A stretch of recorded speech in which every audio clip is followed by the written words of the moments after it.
The following Stealing the Mind Bible Conference presentation is by Gary Habermas and is entitled The Shroud of Turin. Could it be real? For a free catalog of all of our tapes and books, call Compass at 1-800-977-2177 or on the web at compass.org.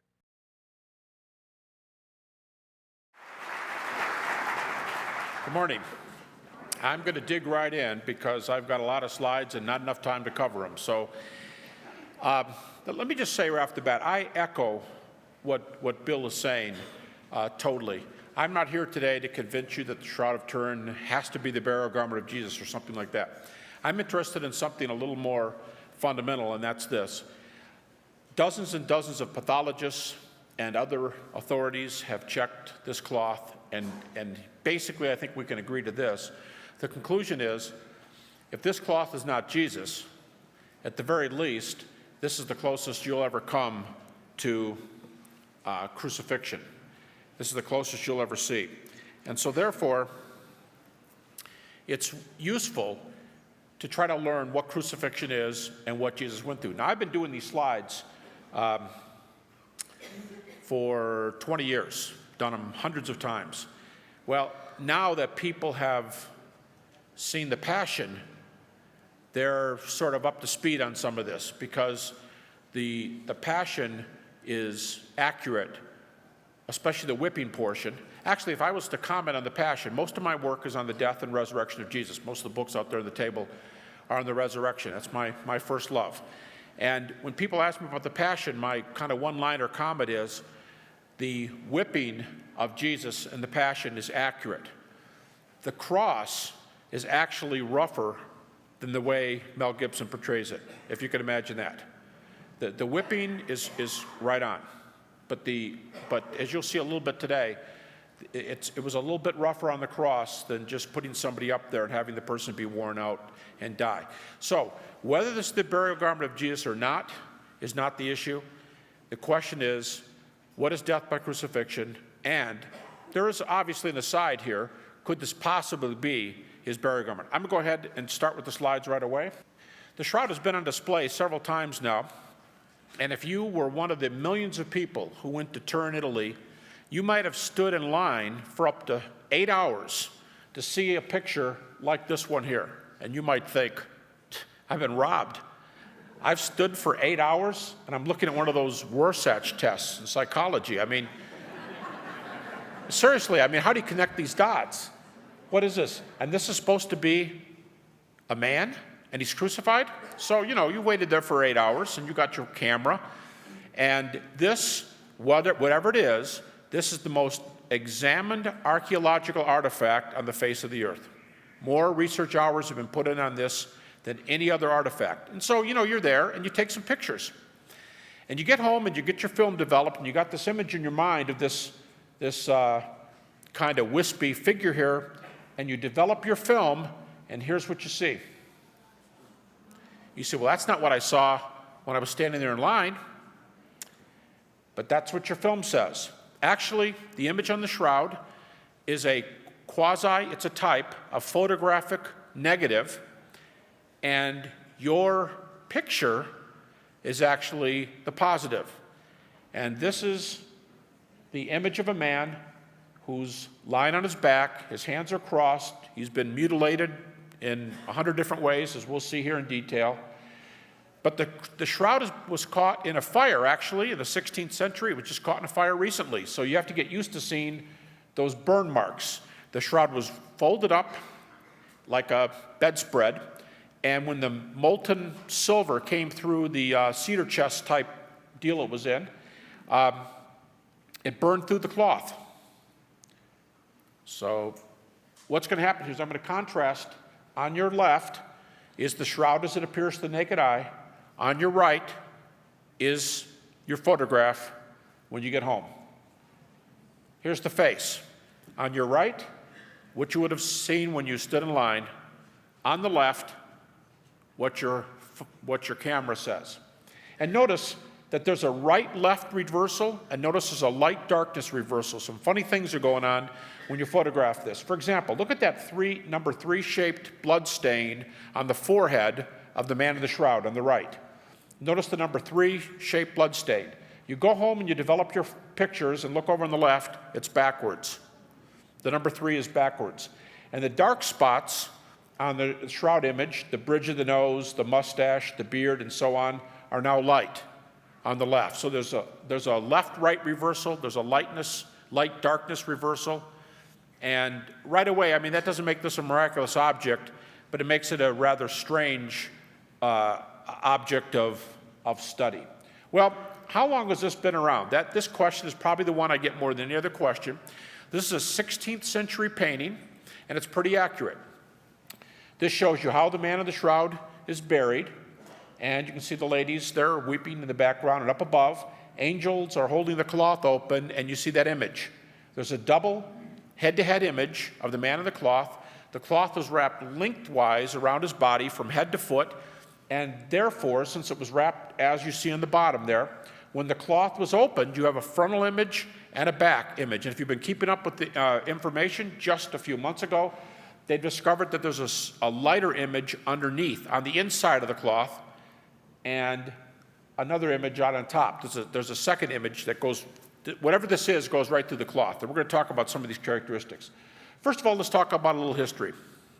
You saw the 16th century painting. I'm going to show you a few paintings of Jesus, and it is long thought that artists down through the centuries thought they were painting the face of Jesus. That doesn't prove anything, but it proves that they thought they were painting the face of Jesus. All right, take a look at that triangle mark between the eyes. That is not from the shroud. The little double wisp of hair. Notice the hair is parted down the middle, goes down both sides. And the beard is double pointed. Notice on the left, notice the triangle between the eyes. Notice the hair comes down. Now notice the wrinkle going across the cloth on the left. It looks like the beard ends there. It looks like it's double pointed and it's off center. Notice the middle of that point, if that's what it is to the left of the nose. All right, look at the painting over here. Notice they got a double point on the beard. The point is off center. They got the triangle between the eyes, the little wisp of hair on the forehead. The eyes look abnormally large in the shroud. We'll talk about that a little bit later. So the artist makes the eyes abnormally large, long, slender nose, and it looks like the artist wants you to think he's copying the face of Jesus, and that's this. But actually, the beard goes down to the second line. You're going to see this a lot more clearly later. The beard goes down to the second line, and so what's the artist do? He puts a line going across Jesus' neck, down below the beard. You see that? There's 2 lines underneath the beard because he doesn't know what those lines are.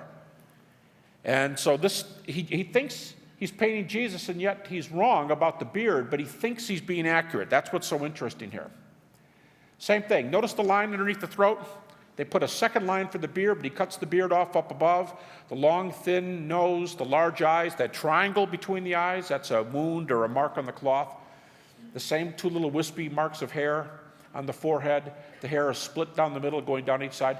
They think they're painting the face of Jesus. Doesn't mean they are, but down through history, this is the most copied image. Notice if you just start going down yourself over the checklist, you see the hair parted down the middle, the triangle shape between the eyes, the very large, abnormally large eyes. He's got that double-pointed beard. Notice he's got bruises on the cheeks, because when you go back to Jesus, what he thought was Jesus in the cloth, he's got bruises under his eyes. So he puts bruises on a living Jesus, a pre-beating Jesus. So they definitely think they're painting the face of Jesus here. Before I go to this slide, let me just tell you that there are 2 little Roman coins from just before and just after 700. And these coins are the first coins we know of with the face of Jesus on the coin. And around the Roman coin, it says, King of Kings and Lord of Lords. A friend of mine just purchased an actual, they're rare, but purchased an actual coin. And these 2 faces on 2 coins, are copied off the shroud face. How do you know that? Because if you have 2 pictures of somebody, let's say we've got your high school photo and somebody who looks like you just robbed a 7-Eleven. So they take a photo from inside the store. The nearest photo they have is your high school photo. They have to have X amount of points of similarity to say this is the same person. I've been told they need about 40 connection points. Between the face on the shroud and the faces on these two coins, there's between 70 and 200 connection points. There are paintings in Ravenna, Italy, and in St. Catherine's Monastery on the Sinai Peninsula that look the same way, look very much like they're copied off the shroud face. So it looks like somebody from history thinks they're painting the face of Jesus. Now, in 1978, my co-author in a couple shroud books, most of the photos you're going to see are from the 1978 scientific investigation. Circle, obviously, is put here around the right eye of the man in the shroud. Through image enhancement, a number of the scientists believe they can read what's under these eyes. Now, let me first show you a lepton, a coin from the 1st century. You see that staff in the middle and some Greek lettering around the edge. On your left is another lepton, and it's a little bit off the slide, but down there in the corner is a little guide what you can look for. But look up on your right hand. That's the right-hand side is the man in the shroud's eye. And look around the edge. See up at the top, U-C-A-I. You see those letters? U-C-A-I. And there's some other little squiggly marks on both sides. They are now up to 7 letters. These are, you can see 4 right there. But U-C-A-I, you know what that is? That is part of the spelling of Tiberius Caesar's name. Tiberius Caesar, the man under the cloth in the shroud, has 2 coins, which you'll be able to see later. 2 coins placed over his eyes, apparently. And this is the lettering from one of the coins. And that is the name Tiberius Caesar. And you know what you're looking at? What kind of coin this is? This is a lepton of Pontius Pilate. Thank you. We were looking for one of those earlier. Appreciate that. There's the U, C, A, I. This is a lepton of Pontius Pilate minted between 29 and 32 AD. Now, how would somebody in the Middle Ages, if they faked the cloth, how would they know a coin of Pontius Pilate if they saw one? How would you know it? And this is a lepton with Tiberius Caesar's name, but watch, this letter right here, it's misspelled. That should be a K instead of a C. Tiberius Caesar's name is misspelled. Do you know that they found 7 other leptons of Pontius Pilate now with the same misspelling, with U-C-A-I? All right, I'm not here to solve mysteries. I'm just telling you some of the mysteries. This photo is, for me, is kind of synonymous with why people are interested in the shroud today. This is the group of scientists gathering in the cathedral in Turin, Italy, 1978. Seated on the chair there is probably the chief shroud researcher, John Jackson. He's a theoretical physicist. Actually, he taught right here in your state. He taught at Colorado State University, I believe, physics department. He's seated there in front of a table that was constructed to spread this cloth out. You'll be able to see that. He's surrounded by the men and women who are going to do tests over the next several days. They're going to take several thousand photographs. This is John Jackson, same person you saw before. This is Eric Jumper. You can see that on his name tag there. They were professors at this time. They were both professors at the Air Force Academy, as were my co-author, Ken Stevenson, and another guy, D. German, who was an agnostic, who you could see in the previous picture. The 4 of them were in a famous carpool right in Colorado Springs. They were in a carpool, and that's where the idea for testing the shroud started in the mid-1970s, right here in your state. This is one of the chief photographers for the team. He's a professor at the Brooks Institute of Photography, and he's out of my range here, but this is an Italian scientist over on the side. For the first time, they are separating the front of the cloth from the back of the cloth, and they want to ask the question, is the shroud image, does it go all the way through the cloth, or is it on the front only? Because those conclusions are very important, and we'll give you the answer with a slide a little bit later. You can tell this is the 70s, folks, right? This is a physicist from the Jet Propulsion Lab with his flower power shirt on. This is Sam Pellicore, who's an agnostic, and he's examining the face area of the man in the shroud. The shroud is it's not on that stretched out on the table. His hands are crossed in front of him, so you can see the feet are going to be down here, and the top of the head's going to be here. And he's doing some microscopic work in the face area. Like I said, these are actual photos from the scientific investigation. Kodak made some sticky tape so that they could take samples off the cloth. Here, they're taking samples off the feet. And the man in the shroud has dirt and blood on the bottom of his feet. Let me tell you something interesting about the dirt. The dirt, this has been written up in a peer-reviewed secular chemical journal. The dirt on the bottom of his feet is limestone, which is found almost exclusively in Palestine. The shroud is set up here on the table. They're taking thousands of photographs. This looks like it'd be infrared or something like that. This is actually ultraviolet photographs being taken. Some more of the same. Here's the digital readout at the bottom where they're interested in the data that comes out, not on the fuzziness. By the way, you can see a little bit more here, how the shroud goes down to, how the beard goes down to here. It doesn't stop right there. All right, this and the next photo are image enhanced. This is not the regular color of the shroud image. In these two photos, everything the same density as blood shows up red. So they've done some scanning on the cloth. And in the West, we have a far too dainty view of crucifixion, at least up until the Passion came out. But this man in the shroud has been beaten very, very severely. He's swollen under both of his eyes. He's got large contusions. His eyes are basically swollen almost shut. You can see that triangle-shaped mark right here. Here's at number 3, blood stain. This is a very ancient wrinkle because the blood is flowing along that wrinkle. The beard actually goes down here. He's got blood throughout his beard, throughout his mustache. It's believed by some of the medical community who studied this. Dozens of pathologists, medical doctors have studied this. Some of them think that one of the blows to his face ripped his lip up to his nose. And so this man has been very seriously beaten. This is also an enhanced photo. It's not the normal color, but all these little squiggly marks, you're going to see them much more clearly later. This man has over 200 whipping marks on his body. Over 200 whipping marks. This is a wound in the side. These are patches that were sewed on by nuns after the first fire. The hands come down, they're crossed. You can see that there's a print right here where presumably a nail has gone in, bleeding the back of his hand. You can't see the hole on the right hand, it's covered up. But there's a double blood flow up each wrist. But these are enhanced photos, and again, you're going to be able to see very clearly in a later photo how much carnage has been done on this person by the whipping. This is a photomicrograph. If my co-author in the Shroud book, Ken Stevenson, the former Air Force Academy professor, if he were here, he would tell you that the photomicrographs are his favorite photos. This is a close-up of the weave on the cloth. It's a 3-to-1 linen weave.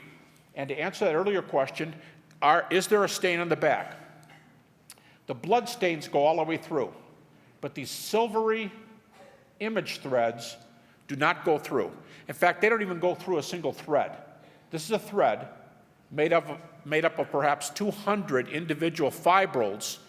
The shroud image is only 1 or 2 fibrils deep. It does not go into the cloth, which is incredible because in physical terms, there's no paint, dye, powder, or any foreign substance on the cloth.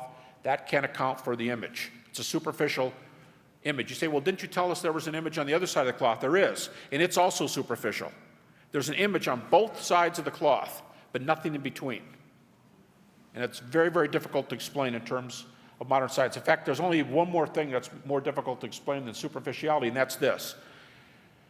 At the Air Force Academy in the mid-70s, they took photographs of the shroud, and they placed them in a computer known as a VP8 image analyzer. There's only one working one in the world today, as far as I know.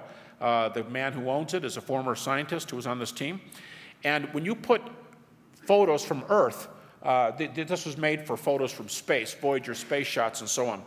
But if you put photos from Earth into this VP8 image analyzer, everything becomes distorted. The nose sinks into the face, the eyes bug out. It does not look like a normal human face.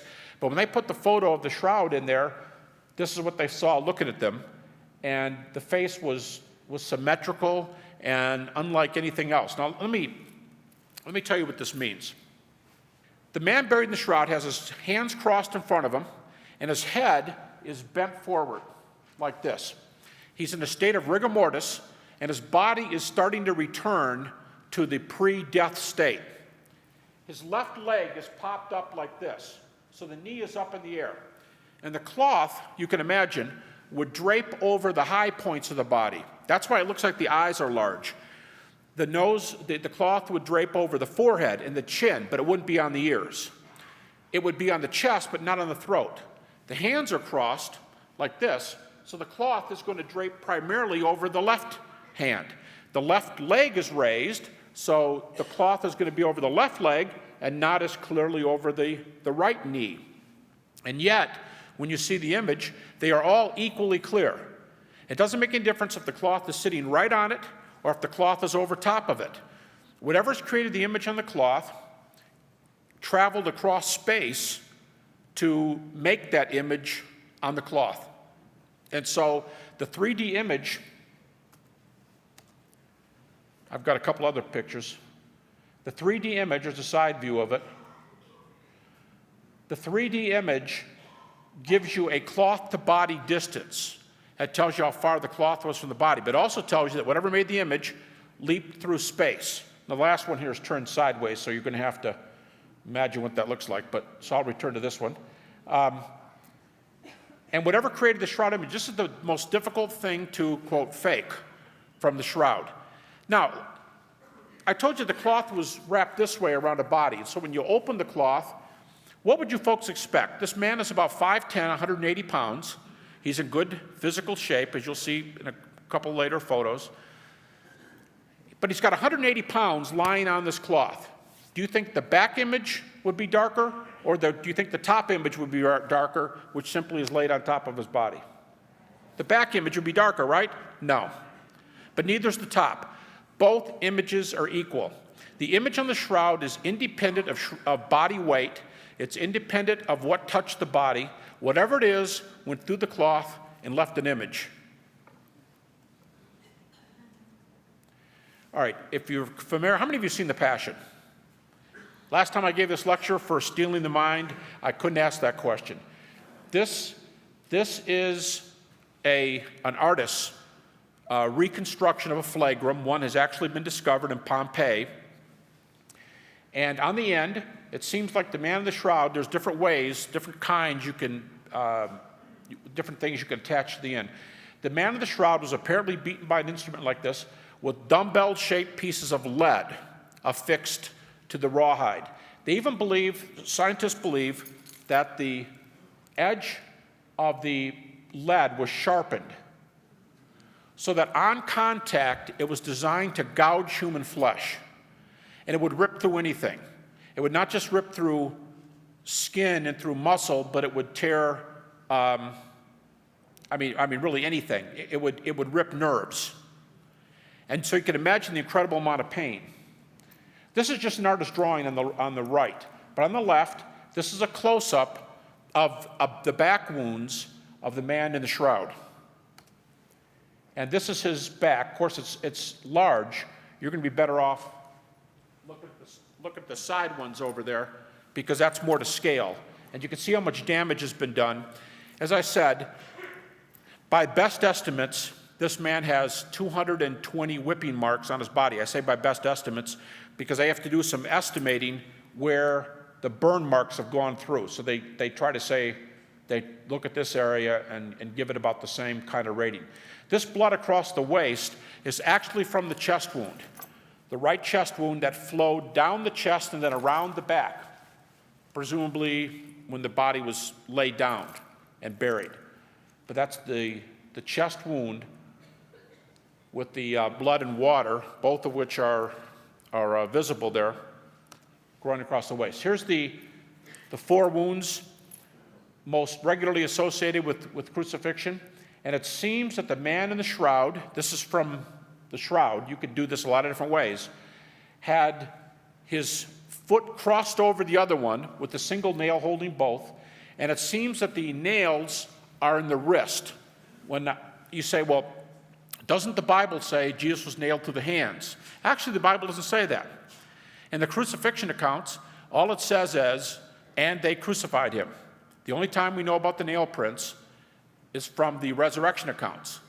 And he shows them his hands and his feet. You say, well, okay, fine. Wasn't he nailed to the hands? virtually I know one exception. Of the dozens of medical doctors who've looked at this, they've said the man in the shroud is nailed through the wrist. You say, well, so much the worse for the shroud. Actually, these medical doctors believe that all crucifixion victims had to be nailed through the wrist, because in normal circumstances, a nail placed through the palm would rip out, whereas one placed here would easily hold an adult male. You say, well, okay, but still, you're missing the point. Doesn't the New Testament say he was nailed through the hands? All right, maybe you've heard your pastor say that many times Greek is more accurate than English, 4 words for love and so on, but this is the opposite. The Greek word for hand is not a very exact word. In fact, there's no Greek word for wrist.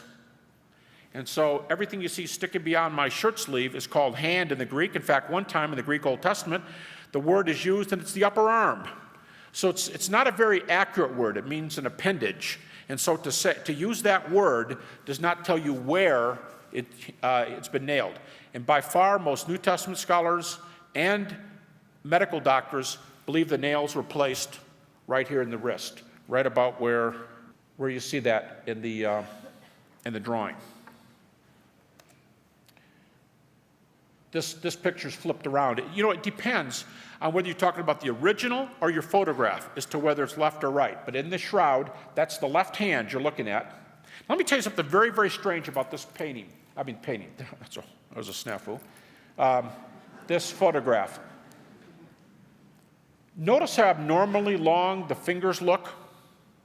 It looks like this is way, way longer than fingers would normally be. Years ago, critics said, look at that. It just doesn't look human. You know what you're looking at? The latest theory on the composition of the image is that it was caused by a couple of different kinds of radiation. This looks like it's going all the way through the hand. You're looking at the knuckles here. You're looking at the back of the hand, and you're seeing the finger bones back in the hand, which makes it much longer. And a little bit later, I want to show you a picture, a slide that's even more incredible. But just keep this one in mind. What you're actually looking at here is something that's more like an X-ray. You say, well, how scientific is that? The last time I was at a Shroud conference, the 2 men who were speaking most about X-rays, one of them, a retired medical doctor from Duke Medical School, the other one, the head of radiology, UCLA. So we're not talking about some, fly-by-night kind of view here. Here's an artist's conception of where the spear went in the side. If this is accurate, for the man in the shroud it's accurate, but if this is typical of what they did, the spear most likely entered between the 5th and the 6th rib, through the right pleural cavity and into the heart. Around the heart there's a sac. It's called the pericardium, and it holds a thin, watery substance. And so when we're told that when they withdrew the spear, when the Roman soldier withdrew the spear, blood and water came out, by far the most likely explanation, according to medical doctors, is that the blood came from the heart and the water came from the pericardial sac that surrounds the heart. And on the shroud, there's about a half dozen evidences that this man is dead. We talked about one earlier. He's in a state of rigor mortis. Here's another one, because the chest wound shows not only blood, but a watery serum that's even more visible on the back, where it flowed across the waist. Now, I usually, when I get here down toward the end here, I have a checklist to see if I've covered things. This one might be kind of hard for you to see, but my second slide was a close-up of this. Besides the X-ray looking fingers, up underneath the chin, right there. I was showing these slides with a medical doctor. A couple times I had doctors in the front row, and one of them said, hey, go back to that slide. And so I want to see something. And you can see, I didn't discover this. This is out there. This is in the literature. But, what scientists thought was chapped lips, that the lips were a little bit chapped. Underneath the lips, you could see these marks. You know what they are? Teeth and roots. You can see the teeth and the roots going down into the chin. Whatever created this image not only appears to have gone through the hand to come out onto the cloth to get this part back in here, but also coming up through the body, leaving the teeth imprinted on the cloth inside out, the roots and the teeth. The medical doctor from Duke, the retired medical doctor, said 23 teeth are visible through the lips. Now, this is pretty incredible. And when you throw in here that this shroud has been, now I'll give you the big knock on it. The shroud was carbon dated 1988 to be medieval. A lot of you mistrust carbon dating for a lot of reasons. But I'll also tell you that there was a private dating in the shroud that didn't make the press. It was dated in 1982. And you know what the two dates were in 1982? 30 AD plus or minus, 70 AD plus or minus. So we're not talking, faith versus science. If you say, oh no, this has got to be Jesus, but you got a medieval date here, how about just doing the dating alone? You've got a medieval date, and the medieval date was not taken from the image area. It was taken from the most contaminated side area of the shroud. And now the most popular theory is what they actually dated in 1988 was a medieval sew-in patch. The 1982 dating was taken from threads from the image area, and it came out to 30 and 70 AD, plus or minus. Folks, I'm not here today to tell you that the Shroud of Turin has to be the burial garment of Jesus. I'm not telling you that it's got to be. It may be, may not be. I know one time I was giving a lecture on a university campus, and a young lady came up to me, and she said, the problem with Christians is that we take Jesus' death too much for granted, and especially his suffering. Now, it's hard to do that after the Passion. But she said, we take his suffering too much for granted. She said, we Christians say, Jesus died for my sins, and our next sentence is just as likely to be, let's go get a hamburger. Her point is not that we should sit and talk about the gore, but that we should just do a little more contemplation, a little more meditation, a little more thought on what his death meant. I made the comment earlier that if anything, Mel Gibson's movie was accurate on the whipping. I heard the shroud was one of the things he used. I knew when they were beating Jesus, I knew that he was they had to get him to turn over on his back. And the whipping was, having studied this all my life for 25 years, I don't mean the shroud, I mean the death and resurrection of Jesus for 25 years, that's not a buffer, for just taking something like the Passion for granted. But they whipped his back, as you saw, and the man in the shroud is whipped, I told you over 200 marks.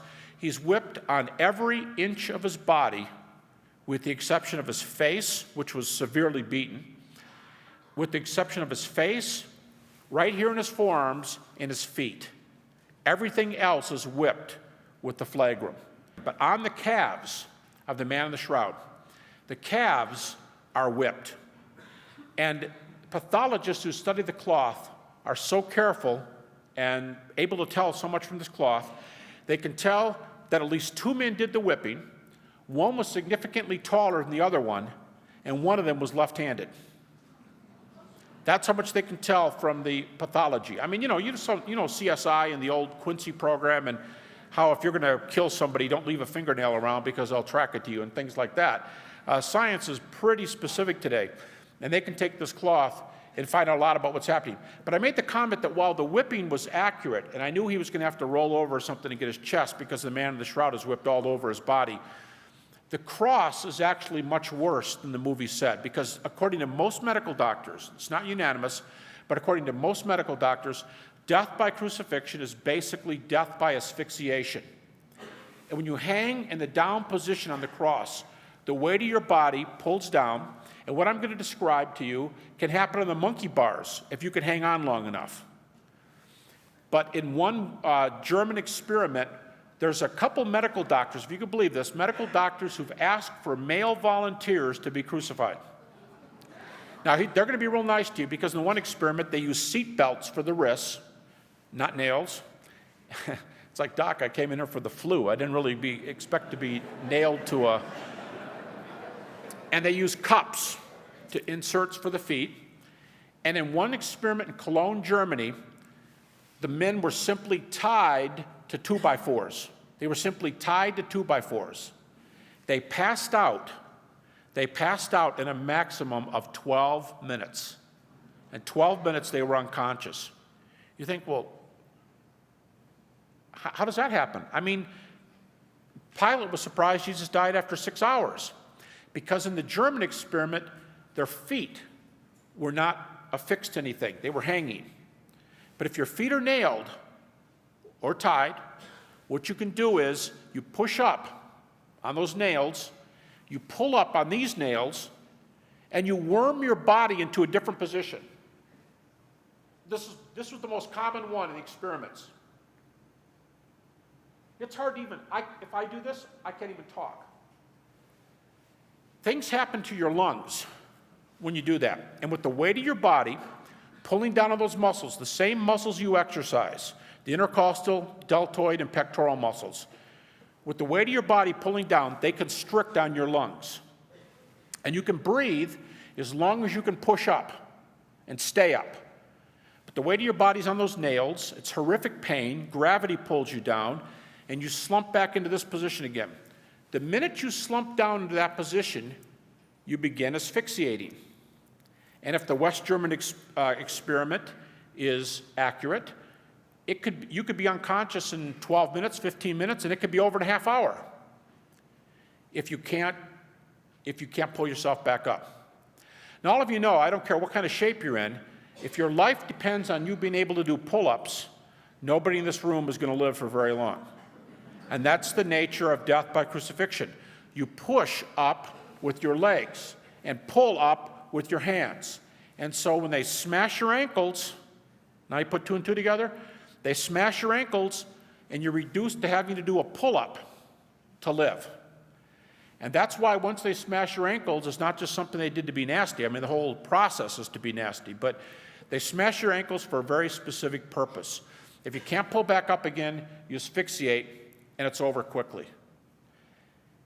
And so on the cross, in the Passion, Jesus would have been hanging down in the low position, and if all of this is accurate, he'd have been asphyxiating, pushing up, and every time he pushes up, he would explode and breathe in again, much like a diver who goes off a board.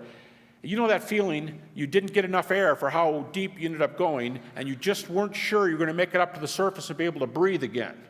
You know, maybe you felt like Fred Sanford, you know, this is it, I'm coming, Elizabeth. And you thought it was all over. And you know how you explode out of the top of that water when you don't have enough air?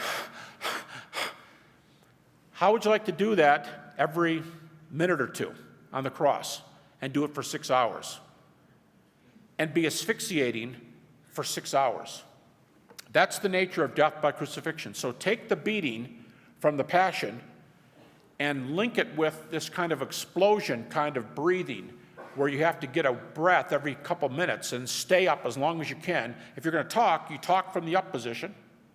By the way, the closer they nail your hands to your head, the faster you're going to die. The further they put them out, they stretch it out. Now, these guys weren't medical doctors, but they didn't have to have stethoscopes and EEGs and everything else, because you don't fake death by crucifixion. If you're hanging in the low position for any amount of time and you're not pushing up, that means you're at least unconscious and close to death. You can't stay in the low position and just hope nobody sees you hanging there. You say, I'm going to try to control my rapid eye movements and hope they think I'm dead. Well, the joke's on you, because they're going to leave you an hour or two, you know, in that position, and you're not going to live. It's like holding your breath for 2 hours underwater. And so if you add that to the Passion, you'll see how much worse this really gets. Well, folks, what we're looking at here, what you've seen, this may or may not be the burial garment of Jesus. I'm not here today to tell you it is. But if this is the burial garment of Jesus, if it is, this would be the most incredible artifact on the face of the earth. At least I think so. We have a lot of people here with a lot of artifacts out here, so we could have an argument about whether this. I'll tell you what. If the shroud is authentic and the ark is authentic, I'll take the shroud over 10 arks. I'll make some people upset out there. What we need is a debate. That's good. Because you know why?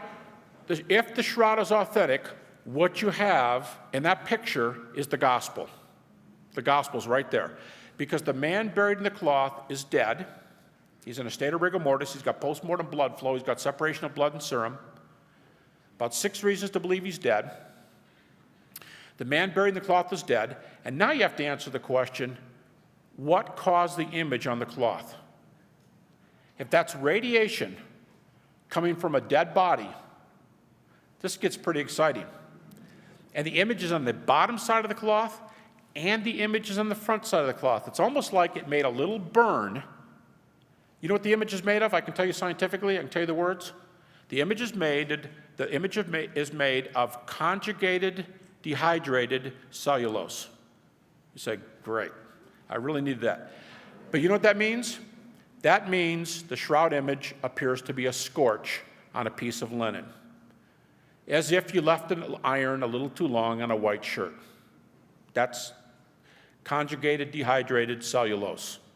The image looks like it's burnt onto the cloth. It may not be the burial garment of Jesus. There may still be a scientific explanation for it somewhere. But it's possible, that's all I'm saying, it's possible that this is the death of Jesus. And it's possible that what you're seeing here is the result of the resurrection. The man in the cloth is dead. And we all know dead men don't do much. But there's an image on the underside and on the top of the cloth. This is not a normal man. Something is happening to this man. And some have even said, I try to avoid bombastic sorts of things, so I'm really kind of trying to play this down, but some have even said that the shroud image is a photograph of the resurrection of Jesus. It is a photograph. We started with that. The shroud image is a photograph. And it may be a photograph of the resurrection of Jesus. Could be. Maybe it's not. But here's the follow-up point. Let's say it's not. Even if it's not Jesus, medical doctors say it is very, very accurate. At the very least, it's the closest picture we have, closer than the Passion. This is the real thing. Somebody was crucified. Whatever the shroud is, it at least is the shroud of a man who was crucified. And so therefore, we learn a lot about crucifixion. If it's not Jesus, we still learn what Jesus went through. And most of my things on the table out there about the resurrection. 50% of all the books I've written, of the 26 books, 11 of my books are on the resurrection. I specialize in the resurrection of Jesus. I'll tell you folks, with all the evidence from the shroud, the evidence for the resurrection is stronger. The historical evidence for the resurrection is stronger than the shroud data. We have more evidence for the resurrection than you need to show it occurred. Some exciting things are happening today. Have a good afternoon. This has been The Shroud of Turin. Could it be real? Presented by Gary Habermas. If you'd like to purchase this presentation on audio, video, or DVD-R, or receive a free tape catalog of over 100 top Bible teaching videos on dozens of subjects, call Compass 800-977-2177 or on the web at compass.org.